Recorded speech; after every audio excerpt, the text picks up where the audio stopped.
Olá, boa noite, boa tarde. Sejam todos muito bem-vindos aqui, começando a nossa semana de lives.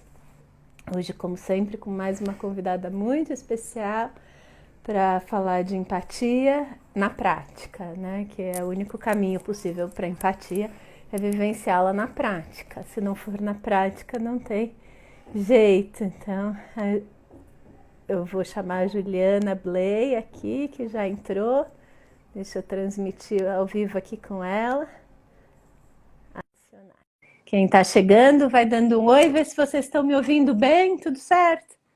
Acho que estão me vendo bem, a luz está boa. Ah, Ei, viva! que bom! Seja bem-vinda aqui à minha casa. Grata, Que feliz de estar alegria! aqui com você.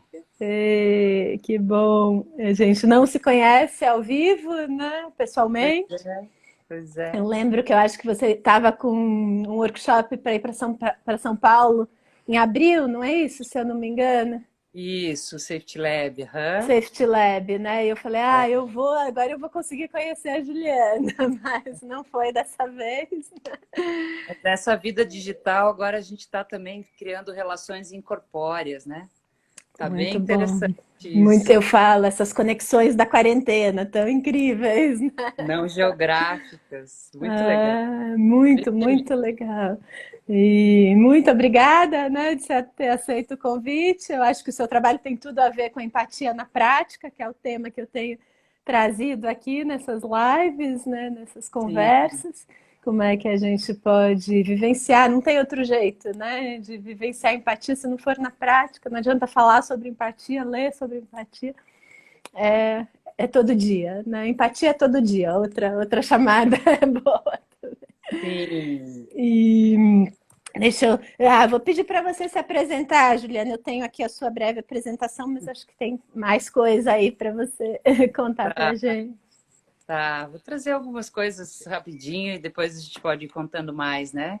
Eu sou psicóloga de formação, a minha paixão são processos de aprendizagem e eu trabalho com processos de aprendizagem de adultos, tanto no caminho individual, do autoconhecimento, Opa, da construção do próprio caminho, quanto em processos de aprendizagem do coletivo, especialmente associados ao trabalho e ao cuidado. Essa dupla cuidado e trabalho me interessa muito nesse lugar da gente descobrir formas de colocar o nosso agir no mundo, o nosso fazer, o nosso propósito em movimento, respeitando a nossa natureza, as nossas necessidades, aquilo que chama a nossa alma, né?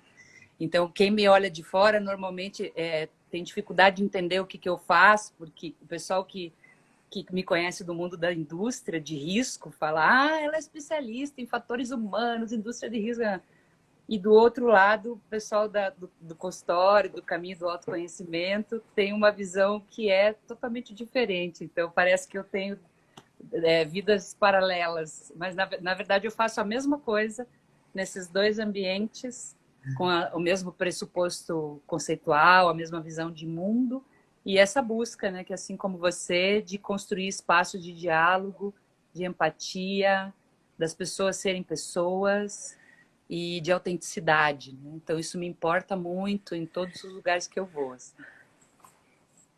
é o material humano, né? A gente trabalha com o que age mais humano em nós, né? Aí não Sim, importa a forma, não importa, né, o grupo, né? Eu lembro, pelo seu trabalho, né, pouco que eu conheço, que eu vejo aí do que você compartilha, traz muito dessa questão da segurança do trabalho, né? Mas de um lugar muito mais humano, mais interno, né? Mais desse autocuidado, né? Que, é, É que a gente criou caixinhas, né? Caixinhas disciplinares para as coisas. Então, quando eu falo de autocuidado num ambiente de risco, chama-se isso de segurança no trabalho. Do uhum. ponto de vista psicológico, eu estou ajudando adultos a cuidarem do seu corpo, a perceberem suas necessidades, a escolherem se responsabilizar pela sua proteção, por voltarem para casa inteiros e íntegros. Mas aí tem uma caixinha que fala isso é segurança no trabalho. Tá bom. Mas não é diferente do que a gente faz quando alguém busca processo de autoconhecimento. O que a gente faz? Né? Principalmente na minha linha, que é a sistêmica. A gente ajuda essa pessoa a olhar para ela, a cuidar das necessidades dela, a ter autoempatia, a se responsabilizar pela vida que ela quer viver, a proteger o espaço sagrado dela com responsabilidade. É a mesma coisa. Sim. Só que aí chamam isso de psicoterapia, psicologia clínica. Tá bom. Então tá Para mim é a bom. mesma coisa. É a mesma coisa, a gente só muda o nome, né? Sim, Muito sim. bom. E aí eu sempre começo com essa pergunta, né? Como é que você tá nessa crise, com essas mudanças todas? O que que mudou na sua vida, no seu trabalho, né? Com essa pandemia toda? Legal. Eu tô bem, e sempre com muita gratidão por estar bem, tanto em termos de estar segura e poder me cuidar para não me expor. Eu não tenho um trabalho que me exige estar com as pessoas, estar numa UTI, estar numa frente de caixa no supermercado. Então, a minha atividade, ela até certo ponto é essencial, mas ela não precisa ser presencial obrigatoriamente. E Uhum. isso acaba protegendo a mim, a minha família, as pessoas que me importam. Então, nesse ponto, eu me sinto bem agradecida. Eu tenho, assim como todo mundo, sentido a força dessa travessia, né? A gente está vivendo... Eu até postei esses dias uma reflexão que eu tive de que eu acho que a gente está vivendo um ritual planetário, assim, onde a temperatura sobe, sobe, sobe, sobe.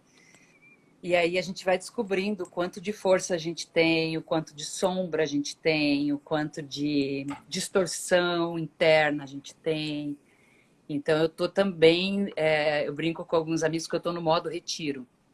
Quando a gente É. faz retiro espiritual, a gente não tem com que se distrair, né? E aí as bicharadas tudo vem para fora e você enxerga todas, com nome, endereço, RG, CPF. Então, ao mesmo tempo que eu estou ajudando a cuidar da bicharada de muita gente, eu estou aqui cuidando da minha também, que não é pouca, né? As profundezas, as sombras, elas vêm muito à tona e ficam ali na nossa frente nesses momentos, né?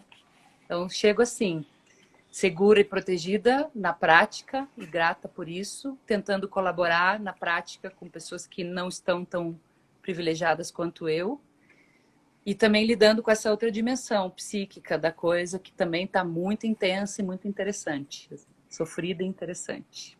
Bacana. Tá conseguindo ter autoempatia, então você tá fazendo o dever de casa, né? Eu acho que a gente tem que, não Sim. tem jeito de não fazer o dever de casa. A cada interação, a cada conversa, eu falo, meu Deus, né? Às vezes a gente fala, as pessoas estão muito estressadas, né? Mas não é, e eu nisso tudo, né? Como é que eu respondo, como é que, o que que é estímulo, o que que é causa, né? Como é que a gente vai tendo clareza, né? Isso. E parece, né, por vários fatores, talvez você, não sei, queria até ouvir teu feeling sobre isso, mas eu tenho percebido que quanto mais os anos estão passando, nos últimos anos para cá, a intensidade, a gravidade das coisas que a gente vive, como pessoas, como sociedade, né, e tudo isso que está acontecendo, tem reduzido o espaço da gente ser incoerente, né? Eu tenho Sim, tido essa sensação, assim, as incoerências nossas entre o que a gente fala e o que a gente faz, entre o que a gente sente e o que a gente fala, entre o que a gente mostra e o que a gente esconde. As incoerências, elas estão cada vez menos permitidas, acho que no nosso momento aí de evolução da humanidade, né? Está cada acho vez que mais sim. difícil ser dissonante nesse ponto. A gente tem que estar presente. Eu sinto assim uma coisa da presença o tempo inteiro, assim, né? Ela aqui agora não tem como, né? Parece que a gente não tem mais para onde sair, como correr, né? Essa coisa Isso. né, de estar aqui agora com tudo que acontece aqui, né? E os três meninos que abrem e fecham a porta, meu marido trabalhando aqui embaixo, a pia da cozinha que fica limpa, fica suja. E vamos, né? E as Isso. lives, os cursos online, tudo Isso. que esse celular com essa internet nos possibilita, né? Todas essas Uhum. conexões. Mas tanto daqui, tudo é mundo real, né? Não dá para falar o que é mundo real, o que é mundo virtual, né? Tudo é real. Sim, Mas o que que é o físico presencial e o que que é o online, né? Tá muito misturado, né? Tá muito. E aí, mais uma vez, é importante a gente manter essa coerência, né? sim. Que... E aonde tem dissonância, vai ficando doloroso, né? Sim, Vai ficando difícil, vai ficando travado. A gente joga para o mundo não reverbera. uhum. Talvez o pessoal que está aqui acompanhando a gente também, bem-vindos todos e todas. É que o comentário vai ficando para frente, mas tinha aqui É, uma que você ajudou muito com o seu livro. Deixa eu voltar aqui. Raimundo Rodrigues. isso. Juliana me deu um norte para seguir a respeito da segurança do trabalho. Estou lendo Ah, seu livro Comportamento Seguro. Estou amando. que bom, Raimundo.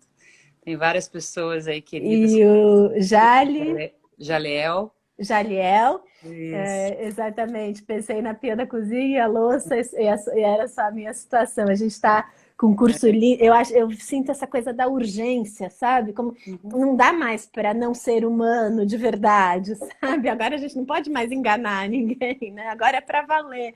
E às vezes, quando eu vejo numas reuniões, a gente está fazendo muita reunião, né? Muito Zoom, tá? Aí eu vejo aqueles egos, aquelas coisas, eu falei, gente, ainda não entendeu o que é para valer aqui, então eu tenho que usar, né, a minha palavra, a minha escuta com muita atenção, com muita presença mesmo, porque a vida é para valer. Eu acho que a gente está com esse sentimento de urgência, eu sinto muito isso, né? Não dá mais para fingir, para não usar toda a nossa empatia que a gente tem disponível, para não um pouco esse sentimento. E é claro que a gente também, cada um com a sua história, cada um com o seu percurso, né? Então, não dá para querer exigir isso de todo mundo, né? Não. Tem que. Sabe? Mas é isso que eu ponho no mundo, né? Essa presença. Eu gostei de você trazer essa palavra aqui para nossa conversa, porque ela é uma palavra que também me norteia, né? Com que qualidade de presença e com que qualidade de escuta eu me apresento nos lugares onde eu estou indo, mesmo que virtualmente, e o que essa presença causa nas pessoas, né? Isso. Porque mesmo tem várias pessoas aqui na conversa que são do mundo da indústria, o Jaleel mesmo trabalha em navio petroleiro, são ambientes onde teoricamente a gente não vai encontrar os iluminados, as pessoas que meditam, né? O pessoal que investe 20 anos em profundo trabalho de psicoterapia. A gente não vai, por N razões, inclusive financeiras e, né, de lacunas educacionais do nosso país e tudo mais, a gente encontra pessoas que navegam pouquíssimo no mundo do autoconhecimento, da consciência, da qualidade de presença. E para mim é incrível quando eu estou num lugar desse, ou quando eu tenho feito também essas rodas de conversa virtuais com pessoas da indústria, desse mundo aí da marreta, né, da ferramenta, da máquina de solda, que é um mundo muito longe do mundo das rodas de conversa e das meditações, né? Quando a gente entra nesse espaço com uma qualidade de presença mais centrada e com um lugar mais cuidado aqui dentro, né? Com mais coerência, com humildade, com compaixão, no sentido não da peninha, mas no sentido de eu quero sentir o que essas pessoas sentem, eu quero me conectar verdadeiramente com elas. A gente vê que isso sem falar nada na reunião, a gente já altera o ambiente, a gente já altera a qualidade de presença dessas pessoas. E isso para mim é uma coisa incrível, assim, quando a gente tem um mestre que foi muito importante na minha jornada que chama Jair Leloup, e ele dizia que quando você se eleva, o mundo inteiro se eleva com você. Não é pelo discurso, não é pelo texto, mas é pelo lugar interno que você se calibra. E quando você se calibra, quem está com você se calibra também. Não tem outra opção.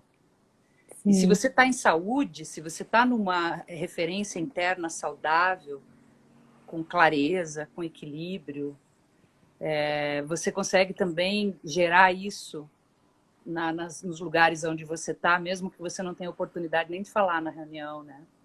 Sim. A qualidade da intervenção depende da qualidade do interventor, né? É Nossa isso aí, frase, Carlinha. Carla, nossa Carla, frase companheira. clássica, né? Dos dialogadores aí, dos facilitadores, né? Isso. Carla, companheira aí desses caminhos de segurança no trabalho, que na verdade é construção de práticas de cuidado, né? E a gente bebe já há muitos anos, por exemplo, da teoria U, que é uma coisa que nesses círculos está Sim, muito forte, mas que muitos talvez não conheçam. E lá na teoria U a gente tem essa visão do fundo do U, quando eu deixo o velho para trás, abandono as formas velhas e aquilo que não serve mais à vida, e eu me deixo mergulhar dentro de mim. Quando eu chegar bem lá no fundo, eu vou tocar uma parte criativa minha que normalmente eu não toco, porque estou distraído na vida. sim. E na hora que eu toco esse lugar, eu saio para o mundo de novo com uma outra proposta, um outro jeito de convidar, uma outra ação, que é uma ação que conecta o dentro e o fora, né? Então, a Carla traz isso, acho que é bem importante ela ter trazido, porque tem a ver com isso que a gente está falando agora, da coerência, né? O meu Sim, agir no mundo é para contar like ou o meu agir no mundo é para ofertar uma presença harmoniosa, saudável, honesta, vulnerável? Do contrário, a gente faz sim. palestra de vulnerabilidade, né? Isso é uma coisa que tem rolado muito também hoje em tempos de redes sociais, LinkedIn e blogueiros e tal, né? A gente pode fazer palestras lindas sobre vulnerabilidade, mas a gente pode sentar numa roda de conversa com zero de vulnerabilidade dentro. E aí essa conversa vai acontecer em que nível? No nível do mental, no nível da identidade, da imagem pública, ou vai acontecer no nível da verdade, das nossas Uhum. dores, do nosso umbigo, daquilo que faz a gente humanos, né? E eu tenho percebido aí nessas minhas caminhadas, aí nesses 20 e tantos anos com transformações sistêmicas, que quanto mais gente a gente é, mais gente a gente convida as pessoas a serem. Assim. Eu me Verdade. decepcionava muito no começo da minha carreira, porque eu estudei tanto, fiz tanta pós-graduação, mestrado, não sei o quê, eu li tanto, tanto, tanto, tanto. E aí eu chegava lá no navio, na plataforma, ou chegava na frente de alguém, no consultório, ou na frente de um grupo que eu ia dar aula, e eu ficava super frustrada, porque eu usava 1/10 do que eu tinha estudado para ajudar de fato aquelas pessoas. E aí elas vinham me dar feedbacks assim, de que o que mais foi super maravilhoso para elas foi o tom da minha voz. Mas eu fiquei um mês preparando essa aula, estudando, fazendo tudo, trouxe para vocês a fina flor da psicologia, o que tem de mais recente, mais atual, métodos e técnicas. E essa pessoa passou o dia inteiro aqui, saiu daqui levitando porque a minha voz ajudou ela. Quando eu comecei a Sim. ouvir essas coisas, eu ficava, como assim? Como que isso pode ser relevante, né? E aí que eu fui percebendo esse valor do eu nesse lugar do Uhum. diálogo, da empatia, do trabalho com o outro, de tentar ajudar o outro a ir um pouco mais longe do que ele foi até agora, né? E aí, cada vez Sim. menos essas técnicas, teorias, livros, isso aí serve para a gente fazer banca de mestrado, para a gente escrever artigo científico, se isso nos importar, mas na hora que a gente senta e olha no olho do outro, essas coisas ficam aqui, né? Ficam aqui atrás, elas têm menos impacto do que a gente acha que tem na vida das pessoas, né? Sim, e cada interação é única, né? Essa coisa viva, né? De cada conversa, cada interação. Eu uso muito aquele gráfico da comunicação, né? Teoria da comunicação. Tem gente que fala que é controverso, tá? Nos estudos lá da década de 60 que só 7% do que numa comunicação são as palavras, né? O Uhum. resto é 55% é o corporal, toda a linguagem corporal, a expressão facial, a postura, né? E os 30 e poucos por cento é o tom de voz. Então, com certeza, o É, tom de voz é muito mais do que as palavras, né? sim. Que E aí é... você vai encontrar as pesquisas recentes aí do campo do mindfulness, por exemplo, da neurociência, né? Sim. Tem um estudo que diz que fez uma comparação de dois grupos que aprenderam práticas de meditação laica, sem tradição espiritual nenhuma, meditação para a saúde. Um grupo era treinado no MBSR, lá do Kabat-Zinn, naquela técnica clássica do mindfulness, por alguém que era praticante ferrenho de meditação. Era alguém que estava no caminho, estava no seu caminho e também ensinava. E um outro grupo foi treinado na mesma técnica, na mesma metodologia, nos mesmos passos, por alguém que tinha feito uma formação, mas que não era um praticante. E eles conseguiram perceber diferenças muito significativas na aprendizagem dos grupos, na motivação deles para seguir na prática, para o nível de profundidade que eles conseguiam chegar na meditação. Então, isso só corrobora com isso que você está falando, né? Não é só o gestual, mas o tom de voz, eu ter uma dicção de radialista, eu ter uma apresentação de vestuário feita por uma consultora, eu aprender a dar um pitch na sequência certa, tudo isso ajuda.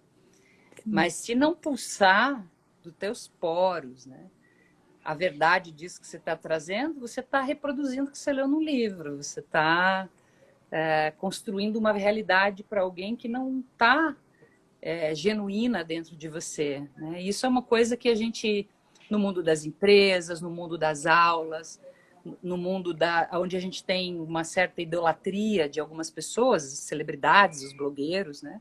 Coaches e terapeutas e palestrantes, etc., né? A gente vê muito isso acontecer, né? Pessoas muito bem preparadas, dominando todas as técnicas, todas as neurolinguísticas, todas as dicções, todas as manobras de palco, mas tem alguma coisa que não encaixa, assim, o teu umbigo dá aquela retorcida, você fala, puxa, tá tudo certo, por que eu não consigo confiar nessa pessoa e me entregar para fazer um processo com essa pessoa de coach, uma vivência? Porque tem toda essa dimensão inconsciente, irracional em mim, que percebe algumas dissonâncias, algumas incoerências e acende umas luzinhas. Uhum. E aí, se você já passou daquela fase de idolatrar todo mundo que diz para você eu sou o caminho, a verdade e a vida, né? Porque tem muita gente que ainda está nessa fase. Mas se você já passou dessa fase e você voltou para a tua autoridade pessoal, o teu detector de manobras, de incoerências, de superficialidades, de sombras, ele fica muito mais maduro.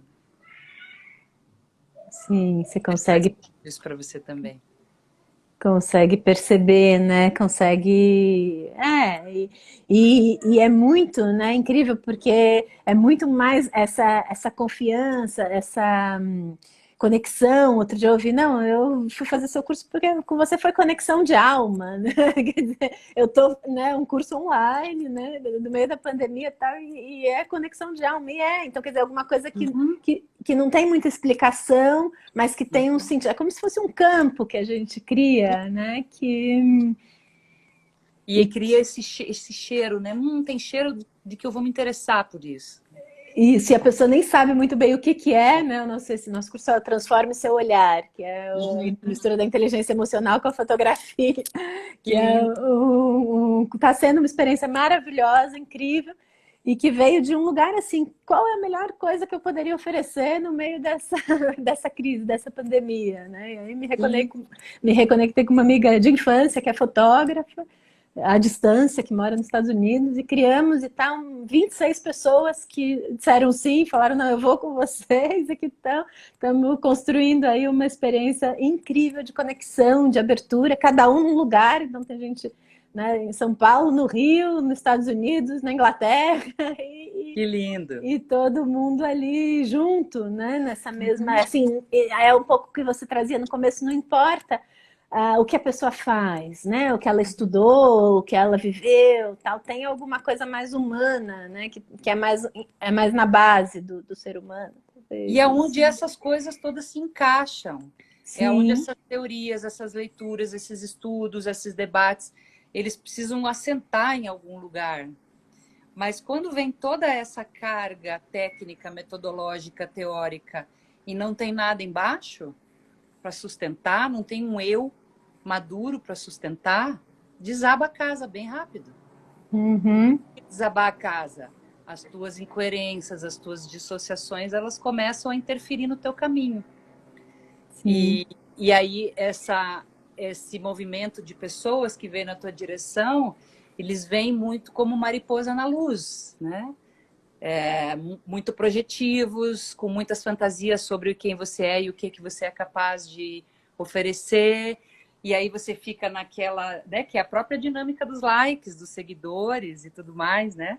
Eu acho super legal que agora está começando uma tendência de micro-influenciadores, para a gente sair um pouco dessa visão de que você tem que ter 100 mil pessoas no teu Instagram para ter alguma coisa boa para falar para alguém, ou isso é uma régua de que você está falando alguma coisa legal, né? Ou que você está, de fato, apoiando as pessoas a caminharem a serviço delas e da vida que elas precisam, querem e têm necessidade de viver. Então, quando a gente cria essa base interna, esse quadril, né? No corpo isso é o quadril, né? A gente cria um quadril capaz de sustentar toda essa teoria, essa técnica, esse conhecimento, e um coração que é capaz de não adormecer vaidosamente com tantos títulos, né?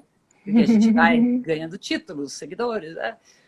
E, porque você, nossa, né? As pessoas falam, eu li teu livro, nossa, mudou a minha forma de ver e tal. Eu fico grata profundamente, mas eu estou sempre olhando para a minha vaidade, né? Sempre olhando, que assim, foi super legal, eu contribuí de coração, foram anos de estudo para produzir aquele livro, e eu sei do valor dele, e é isso. Isso não me torna mais que alguém, menos que alguém, enfim, né? Eu preciso sustentar isso no meu quadril, eu preciso sustentar isso na minha autoridade pessoal, né? Nesse lugar real, vulnerável, presente, que tem coisas para falar, mas que também tem coisas para aprender, também tem sombras, também tem dificuldades, também tem dúvidas, tem medos. E aí, quando a teoria, a técnica, a metodologia estão assentadas num eu mais estruturado, aí você consegue se manter aprendendo, crescendo, se encantando com as coisas, né? Abrindo espaço, aprendendo com o outro, e não entra na inflação egóica, que é o risco que a gente tem dentro dessa cultura midiática digital, né? Que ainda a gente está aprendendo a lidar com isso, aprendendo a lidar com separar o joio do trigo, o que me serve, o que não me serve, o que é lixo para o meu sistema, o que me desvia do meu caminho, e é o canto da sereia lá, e o Ulisses tem que se amarrar no mastro do barco para não ser puxado pelas sereias. Então, a vida que a gente vive hoje, ela convida muito para uma maturidade mais sustentada, para que a gente consiga viver nesse mundo complexo, digital, não geográfico, populoso e enlouquecedor, com conexão com a gente mesmo, né? Sem perder o fio de prata que nos traz para casa de volta, né? Por isso que eu adorei quando você falou, a gente estava conversando sobre o tema, você falou do autocuidado, do autoconhecimento, da autoeducação, porque isso é uma coisa que pega muito forte para mim, assim, é uma crença muito forte para mim. Sim, do autocuidado e do autoconhecimento, eu acho genial, né? Agora, com a autoeducação, eu fiquei com uma pergunta, porque eu sou educadora, né? Meu caminho é sempre pela educação. E a educação, ela tem essa coisa do encontro, né? Aprendemos em comunhão com o mundo, mediatizados pelo mundo, né? O nosso grande mestre, Paulo Freire, ele traz essa coisa do encontro. Eu preciso do outro, muitas vezes, para perceber que eu não sei ou que eu sei alguma coisa, né? Como é que... E essa autoeducação leva para um lugar um pouco de autodidata, de solidão, ou não? Era outra coisa que você queria dizer com essa autoeducação. Então, essa nossa faísca aqui começou dessa minha caneca. Dessa, né? Caneca. E é a minha caneca, eu mandei fazer ela uns 2, 3 anos para o meu público de autoconhecimento, né? As pessoas físicas que eu trabalho. Então, de um lado tem esses 3 autos: autoconhecimento, autocuidado, autoeducação. e de outro lado tem eu estou cuidando de mim. É. Então, normalmente a gente usa com a mão direita e aí as pessoas vêm buscar, ai, mãe, isso aqui, ou né, a gente é solicitado pelo mundo o tempo inteiro e a ideia era de fazer uma brincadeira com a pausa. Não, peraí que agora não posso, estou tomando meu chá e estou cuidando de mim um pouquinho. E aqui do lado de dentro, autocuidado, autoconhecimento e autoeducação. Então, vou tentar resumir assim a ideia, que, respondendo a tua pergunta, e a gente pode explorar mais, até se o pessoal quiser explorar mais também essas 3 autos. Dentro do caminho de aprendizagem, né, e educação também é uma paixão para mim desde sempre, né, eu estou sempre dentro de uma sala de aula e para mim o consultório em muitos momentos também é uma sala de aula, aonde eu descobri, por ter sido uma aprendiz com muitos problemas, né, eu fui uma aluna de fundão, com várias reprovações, com muita aula particular e com muita gente dizendo que eu não era capaz, porque eu não era disciplinada, porque eu não estudava, porque eu não sei o que, e eu queria criar, eu queria conversar, e eu estudava numa escola que eu tinha que ficar calada, em silêncio, olhando para o caderno e copiando do quadro. Aquilo era uma tortura para mim. Então, educação, para mim, sempre foi um instrumento de tortura, até eu chegar na faculdade de psicologia e poder estudar só o que eu gostava. Aí eu virei para o outro lado em 1 ano, assim. Eu era o problema educacional desde a 4ª série, e no primeiro ano da faculdade para o segundo fez tchum. Eu falei, nossa, eu gosto disso, cara. Eu gosto desse negócio. Porque ali era um ambiente mais horizontal, onde professor, alunos e grupo aprendiam com mais interação e menos hierarquia. Onde eu estudava coisas que me interessavam e não era obrigada a engolir coisas que não faziam sentido para mim. E aonde eu podia, em vários temas, porque eles eram muito complexos, eu podia criar minha própria forma de pesquisar, minhas trilhas. Identificar pessoas interessantes, ir nas palestras delas. Eu podia aprender na minha própria terapia, eu podia aprender num trabalho de grupo. E quando meu processo de aprendizagem entrou no modo integral, que hoje eu sei que é uma educação integral, eu antes não sabia, que eu aprendo com o corpo, que eu aprendo sentindo, que eu aprendo chorando, que eu aprendo ouvindo, que eu aprendo falando, assistindo filme, no grupo, fazendo um retiro e lendo as obras completas do Freud. E sentada copiando do quadro também. Sim. Na hora que o meu processo de aprendizagem ficou multidimensional, aquilo me conectou de um outro lugar. E um lugar onde eu podia também ser ativa. Porque esse era o meu problema, eu não sabia. Hoje, com 43 anos, eu sei que o meu problema era esse. Mas lá, quando eu era adolescente, eu queria participar do processo de aprendizagem. Eu não queria ficar passiva. Sim. Simplesmente engolindo o que me passavam e cuspindo na prova. Então, eu comecei a estudar já na faculdade os processos de andragogia, que é educação de adultos, espaços de aprendizagem fora da caixa, e N coisas que eu adoro até hoje, estudo. A minha dissertação do mestrado foi em psicologia, mas foi nesse campo da educação de adultos, mais horizontalizada, onde existe uma comunidade de aprendizagem e onde o adulto é sim sujeito de sua aprendizagem, ele não é objeto da aprendizagem. Sim. Então, nesse ponto que a história da autoeducação entra aqui, né? Se a gente for pegar, para mim, uma metáfora rápida disso, é a jornada do herói do Jung, né? Que o Campbell tão bem descreveu e que o Star Wars até trouxe, estava pensando nisso, no que eu ia falar, trouxe o meu Yoda aqui para participar, que é o meu símbolo desse caminho. A jornada do herói, que descreve a jornada da alma na vida, ela é uma jornada de aprendizagem com vários encontros lindos. O encontro com o carrasco, o encontro com a sombra, o encontro com o rei, o encontro com a mãe, o encontro com a solidão. E a cada encontro, o herói volta para o seu lugar de silêncio e ele precisa pegar a vida dele nas mãos. Então, essa ideia de que eu aprendo aquilo que me ensinam, ponto, eu não consigo lidar com ela. Porque na minha vivência pessoal e nesses anos todos acompanhando gente aprendendo, já dei aula na faculdade de psicologia, já dei aula em vários lugares, dou aula na pós-graduação e sou uma aprendiz de várias coisas até hoje, sim, tem uma parte do aprendizado que é tua. E que você tem que pegar na mão. E que você precisa se responsabilizar. Então é aquele movimento de subir em cima das tuas próprias pernas, com todo o medo e o pavor que isso traz, se conectar com você e dizer, e agora? O que eu quero de verdade? O que eu quero aprender? Com quem eu quero conversar?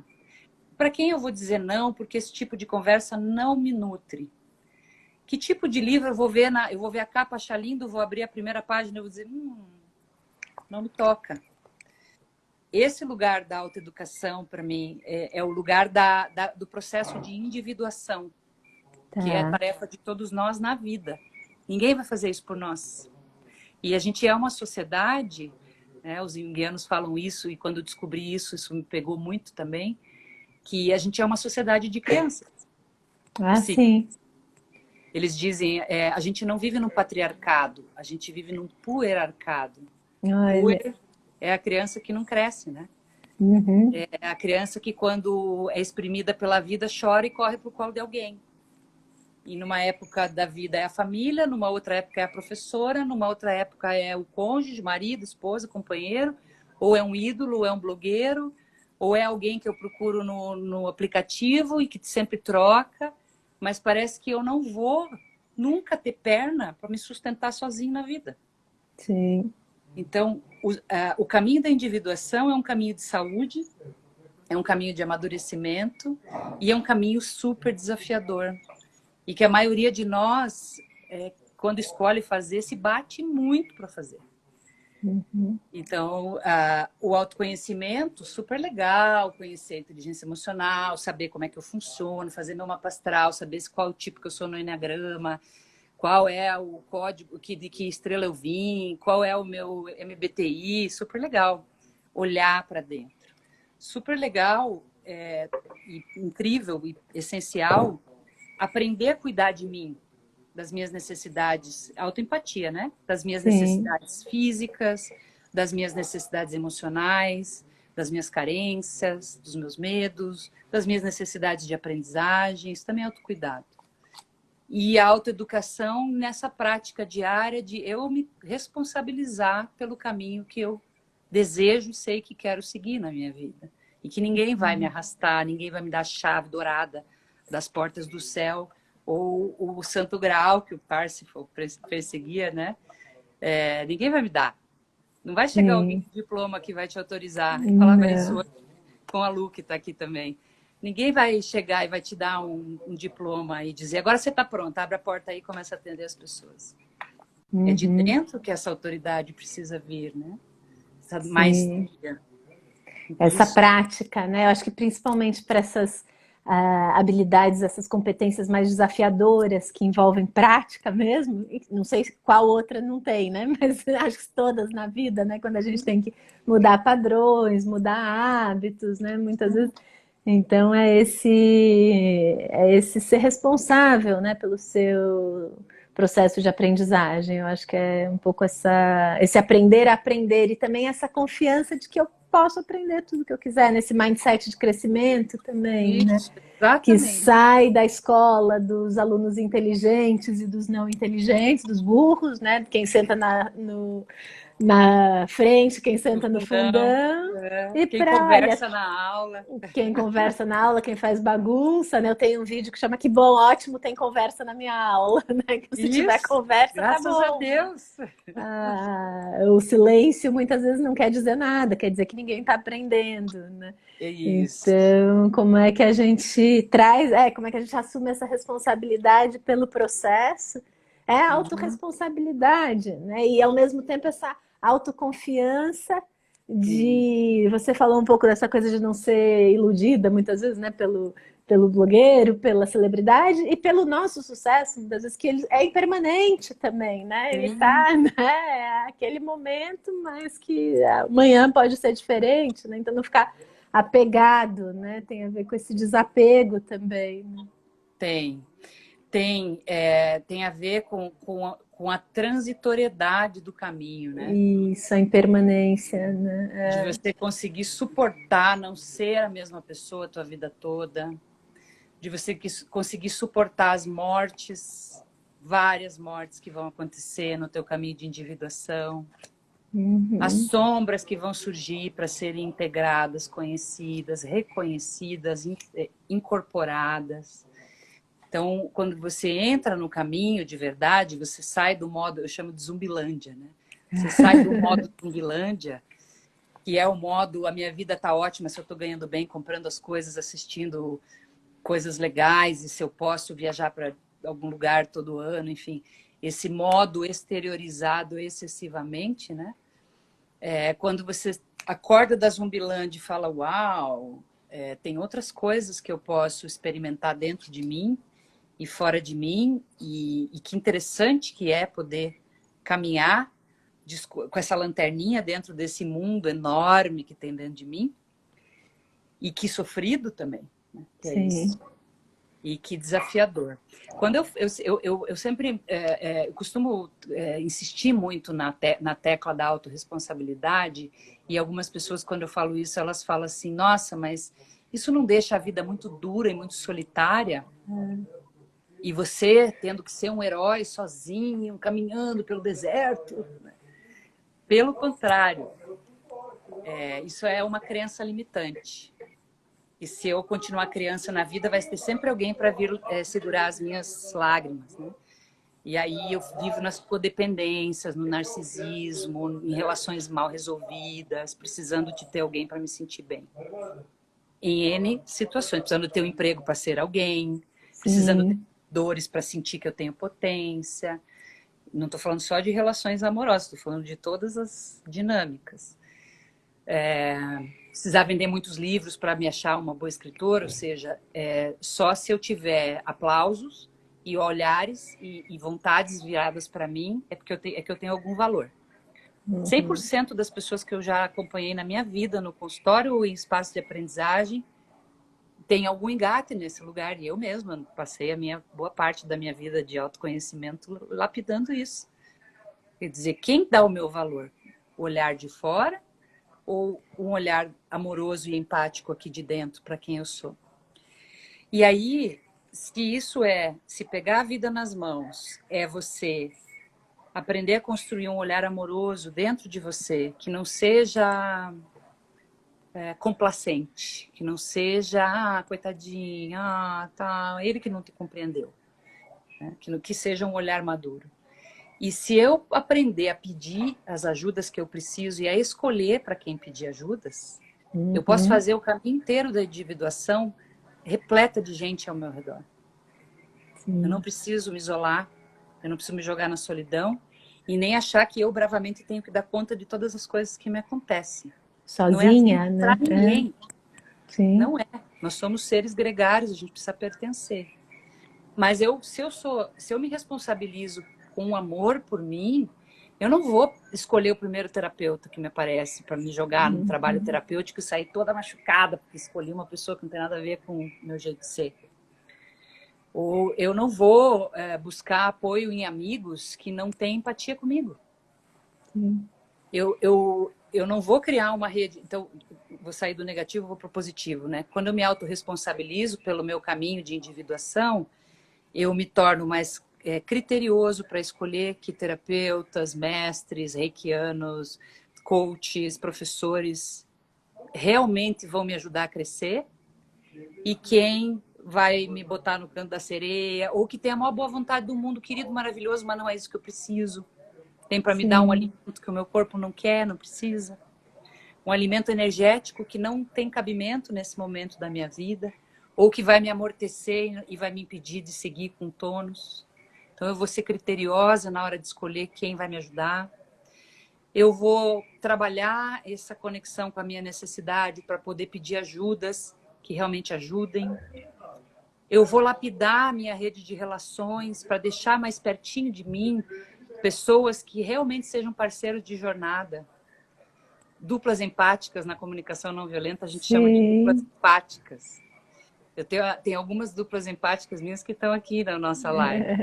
Eu tenho a graça de poder encontrar nos lugares para onde eu passo, no Horta Fosse, em vários lugares que a gente comunga também, de pessoas que eu falo, nossa, eu vim no mesmo planeta que esse ser. Que delícia! E a gente conversa e eu posso falar das minhas dores e essa pessoa me ouve e não me julga. E se ela não consegue me ajudar, ela fala, amiga, eu não sei o que te falar, mas eu tô aqui, tá? E quando elas precisam, eu também posso fazer isso por elas e por eles. Então, de você ir criando uma rede de gente que está no caminho, cada um no seu caminho, mas que a gente se enxerga. E na hora que o troço aperta aqui comigo, eu posso falar, cara, tô mal. Você pode vir aqui chorar no sofá comigo, assistir uma maratona de qualquer coisa e tomar uma garrafa de vinho. É só isso que eu preciso. Eu não preciso de conselho, não preciso que você resolva a minha vida, não preciso que você seja minha terapeuta. Eu só preciso de um colinho para eu respirar, para eu conseguir ter força para ir buscar as ajudas que eu preciso. Então, não é que você se torna um ser sozinho, se eu me autoeduco, me autoconheço e me autocuido, então eu não preciso de ninguém. Não. Sim. Mas o desenvolvimento da autonomia pessoal e da maturidade de estar em cima das tuas próprias pernas te ajuda a desfrutar da companhia, dos encontros, dos eventos, dos cursos, das vivências, dos grupos, com muito mais sabedoria. E não ficar que nem uma lagarta se jogando em tudo que aparece, comendo, que está muito na moda, né? Muita gente que desperta para o caminho do autoconhecimento entra no modo lagarta e come, faz vivência de tudo quanto é tipo, faz terapia de tudo quanto é tipo, faz tudo de tudo quanto é tipo. E muitas vezes essas pessoas chegam para mim, me pedem ajuda ou atendimento, e a hora que eu vejo, essa pessoa está colapsada de tanta coisa que ela pôs dentro dela. E no lugar dela se autoconhecer, ela se perdeu. Não tem espaço, né? Não tem mais espaço. Ou ela está tão machucada por não ter sido criteriosa de escolher quem que vai te acolher nessas jornadas, que uma parte tem ainda umas feridas do caminho que precisa ainda dar uma cuidada, porque a gente encontra ofertas de todos os níveis e algumas ótimas, mas simplesmente não era para você naquele momento. Sim, como é que chama? Essa infinidade de ofertas, né? A gente viveu um pouco isso no começo mais da quarentena do que agora, né? Tudo online, tudo disponível, as melhores lives, as melhores palestras, os melhores cursos. E cadê o tempo que eu tenho para fazer tudo isso, né? O quanto que eu quero mesmo ficar 12, 14 horas na frente do computador ou do celular, o quanto que eu não estou só me desocupando, me ocupando e me desconectando aqui da vida mais presencial, né? Que é estar na minha casa, né? Que tá, então, o quanto que esse equilíbrio, né? Como é que a gente encontra, né, esse equilíbrio nesse mundo de oferta ilimitada para tudo que você quiser, né? Não tem limite, né? Um mundo sem limites. Né? Sim, o que me ajuda muito também da psicologia junguiana é uma lógica de compensação em duas direções. Então, dentro da visão da psique que o Jung tinha, tem vários momentos que a gente percebe, por exemplo, as funções psíquicas. Eu sou um pensamento extrovertido, então eu tenho o pensar muito para fora, muito na relação com o outro, com o mundo. Então, em contrapartida, eu tenho sentimento, né, emoção introvertida. Então, eu sinto muito profundo e eu penso muito lá fora. E quanto mais para fora vai o meu pensamento, mais para dentro vai o meu sentimento. Então, que a psique, ela funciona nessa dinâmica de forças. Então, quanto mais ofertas eu tenho fora, mais assentamento nas minhas necessidades eu tenho que ter. Sim. Não tem outra opção. Ou você vai morar num lugar isolado e se condiciona a ter poucas opções para ter pouca ansiedade, e aí o teu estilo de vida reduz suas opções. Ou você mora no meio da Babilônia com um profundo senso de necessidades internas claras. Do que eu gosto, o que eu preciso nesse momento da minha vida, o que faz sentido para mim nessa pandemia, nessa idade que eu tô, com a dinâmica de casa que eu tenho, o que está faltando para eu dar mais um passo no meu autoconhecimento. Quando a gente vai entrando na arte das perguntas, que é uma arte também das práticas de diálogo, e se fazendo essas perguntas, você vai chegando perto. O Titãs perguntava, você tem fome de quê? Você tem sede de quê? Uhum. Perto das tuas necessidades. Sim. Então fica muito mais possível viver num mundo que tem um buffet por quilo com 65 pratos e se servir de 4. E sair dali em paz. Que a maioria de nós se serve de 25, precisava de 4 e sai ansioso porque queria ter comido um negócio que não come no prato. Não Então, dá, né? Da esse... onde vem, da onde vem essa ansiedade, né? É legal Uhum. você trazer isso, né?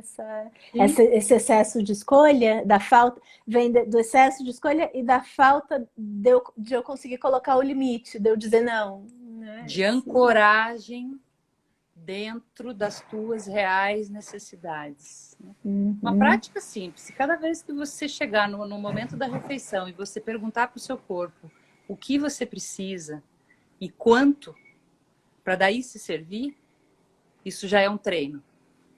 No uhum, momento em que você dá exemplos da vida cotidiana, tá? No momento que você vai numa festa, você está carente querendo ficar com alguém, e você olha toda aquela cardápio, aquela miríade de possibilidades que você tem. Se você entra já olhando as possibilidades, né? Até a neurociência fala isso, quanto mais opções, mais ansiedade, menos escolhas. Então a gente vai...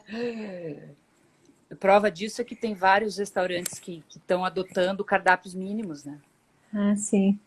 O cardápio mínimo é fantástico, porque você não deixa o teu cliente ansioso na hora do almoço. Isso é respeitoso com o metabolismo dele.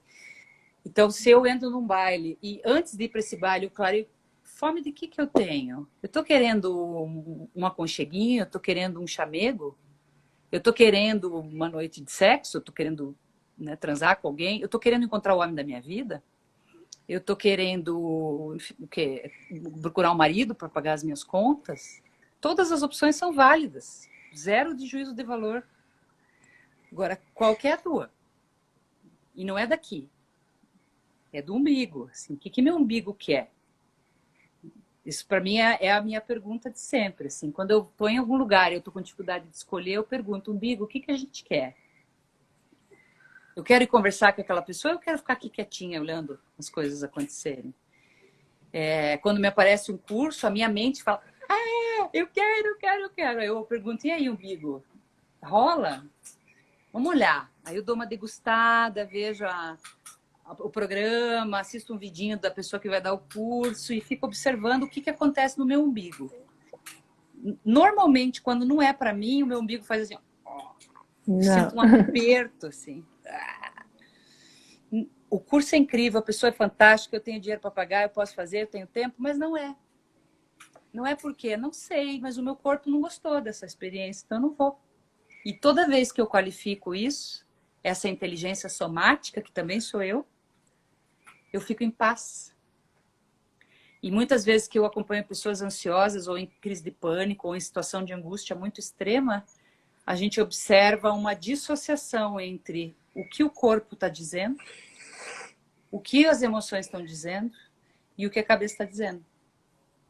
Então, Tá. quando a gente cria um diálogo entre o que a gente pensa, o que a gente sente e o que o corpo pede, eu tô louca para ver um filme, alguém me ligou e falou, vou aí pra gente ver um filme, maratonar, nananã, e o meu corpo diz, eu preciso dormir, por favor, uma sopinha quentinha, uma caminha.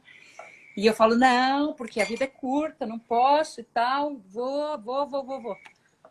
Aquilo tende a ser uma experiência desconfortável e ansiógena para mim, porque eu tô dissociada, não tô integrada. Por mais que eu goste, não é para aquele momento, né? Eu posso deixar para depois, né? Eu tenho essa escolha, né? Eu posso escolher amorosamente com o meu sistema, ou eu posso ficar na identidade. Não posso falar não pro fulano. O que vão Sim. pensar?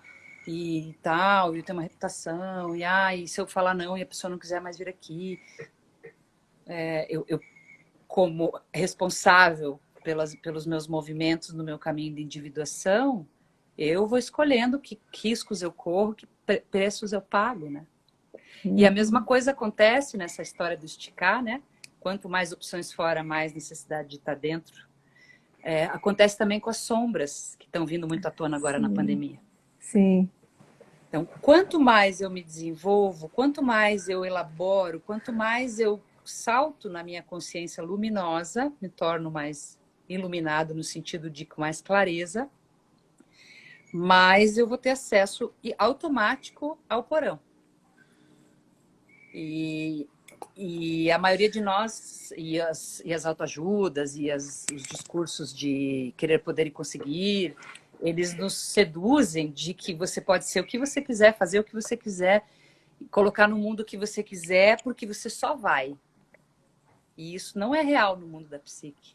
Não. O mundo da psique é circular, espiralado, ele não é linear, então você vai, mas daqui a pouco você tem uma recaída, aí você perde algumas coisas, daí algumas coisas dão errado, aí você vai de novo. E ele é compensatório, então quanto mais a minha espiral sobe e amplia, mais visível eu tô, mais potente eu tô, mais consciente eu tô, mais as minhas sombras vão aparecer para mim e para os outros. Porque existe uma autorregulação implacável aí. E a gente tem visto já, de alguns anos para cá, e durante a pandemia isso está ficando muito forte, e quanto mais na potência as pessoas públicas entram, mais as sombras delas aparecem. E aí a gente volta lá no início da nossa conversa sobre o cultivo da coerência, né? Sim.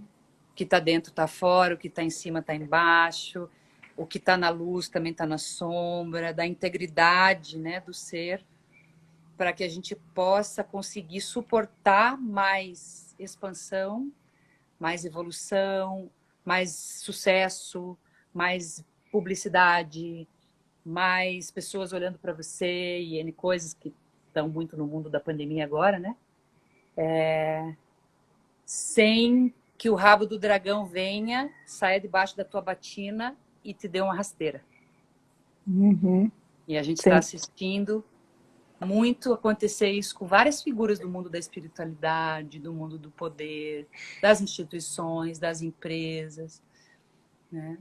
E pessoas com mais integridade entre o dentro e o fora, entre as necessidades e as ações, com escolhas mais sistêmicas, mais respeitosas com a vida, conseguindo expandir absurdamente, com zero de sombra aparecendo, tipo a presidenta da Nova Zelândia. Maravilhosa, né? Que incrível, um exemplo de empatia. Ai, querida, estamos no 57:20. Mas eu queria te fazer uma pergunta, e daí podemos fechar e voltar mais meia hora? O que você acha desse convite? Porque você me leva para a pergunta das emoções, da diferença das emoções positivas e negativas, das boas e das ruins, sabe? Você trouxe muito isso, eu fiquei com essa. Eu acho que dá uma bela conversa. Pode ser? Vamos lá. Então a gente desliga, pessoal, então, e voltamos, né? Isso, tem gente que está chegando agora, Laura, Arte da Conversa, Carol, querida. 1h59, uma judiação a gente usar o tempo do Instagram e cair, né? Vamos continuar, pelo menos mais meia horinha. Tá bom, então a gente caímos e voltamos. A gente encerra e volta. Vocês voltam com a gente. Só um minutinho aqui, até já.